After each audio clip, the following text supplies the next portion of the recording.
খবরটি বর্তমান পেপারের ব্ল্যাকবোর্ড বিভাগ থেকে নেওয়া হচ্ছে। আমিষ ও নিষিদ্ধ নগরী।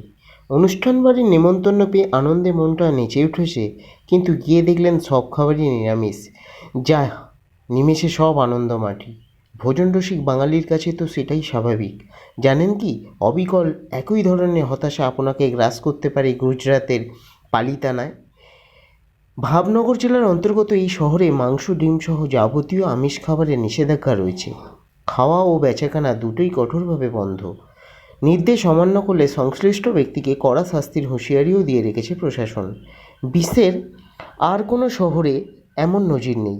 নিরামিষ বনাম আমিষের এই লড়াই দীর্ঘদিনের। জনপ্রিয়তায় পিছিয়ে থাকা নিরামিষ ইদানিং আবার ঘুরে দাঁড়িয়েছে। কখনো স্বাস্থ্যচর্চা, আবার কখনো ধর্মের হাত ধরে নিজের অস্তিত্ব জাহির করছে সে। পালিতানার ক্ষেত্রে দ্বিতীয়টা প্রযোজ্য হবে।